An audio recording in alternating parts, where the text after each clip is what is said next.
Congress party పేదల party అని, ప్రజా సంక్షేమ పార్టీ ధ్యేయమని కాంగ్రెస్ పార్టీ పార్వతీపురం జిల్లా అధ్యక్షులు నిమ్మక సింహాచలం ఎమ్మెల్యే అభ్యర్థి బత్తిన రామ్మోహన్ రావు అన్నారు. పార్వతీపురం బైపాస్ రోడ్లో గల కాంగ్రెస్ పార్టీ కార్యాలయంలో విలేకరుల సమావేశం ఏర్పాటు చేశారు. ఎమ్మెల్యే అభ్యర్థి బత్తిన మోహన్ రావు మాట్లాడుతూ, గతంలో ఎంతో మంది ఎమ్మెల్యేలుగా గెలిచినప్పటికీ పార్వతీపురం సమస్యలను గాలికి వదిలేశారని, అందులో ప్రధానంగా తాగునీరు, డంపింగ్ యార్డు సమస్యలే కీలకమని అన్నారు. పార్వతీపురం నియోజకవర్గంలో అన్ని దళిత సామాజిక వర్గాలతో పాటు ఇతర సామాజిక వర్గాలను అందరినీ సోదరులు కలుపుకొని ముందుకెళ్తానని అన్నారు. ఈ ఎన్నికల్లో కాంగ్రెస్ పార్టీకి పూర్వ వైభవం తీసుకొస్తామని అన్నారు. సామాన్యుడైన నన్ను గుర్తించి కాంగ్రెస్ పార్టీ అధిష్టానం ఎమ్మెల్యే టికెట్ కేటాయించడం ఆనందంగా ఉందన్నారు. నా టికెట్ కోసం సహకరించిన పార్టీ పెద్దలకు, నాయకులకు, కార్యకర్తలకు ధన్యవాదాలు తెలియజేశారు.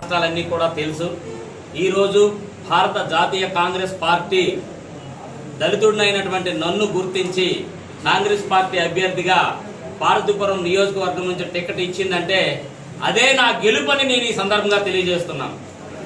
ఎందుకంటే పార్వతీపురంలో వివిధ రకాలైనటువంటి సమస్యలు ఉన్నాయి. ముఖ్యంగా త్రాగునీటి సమస్య, కొన్ని దశాబ్దాలుగా ఉన్నటువంటి సమస్య త్రాగునీటి సమస్య. ఈ సమస్యని ప్రభుత్వ అధికారులు, ప్రభుత్వ ప్రతినిధులు గాలికి వదిలేశారు. అలాగే డంపింగ్ యార్డ్ సమస్య ఇప్పటికి కూడా పట్టి పీడిస్తూ ఉంది. అలాగే బడుగు బలహీన వర్గాల వారిని పట్టించుకునే నాదుడే లేడు. ఎన్నికలు వస్తే తప్ప ఇతర నాయకులు కనిపించరు. అలాగే ఏదైతే ప్రభుత్వ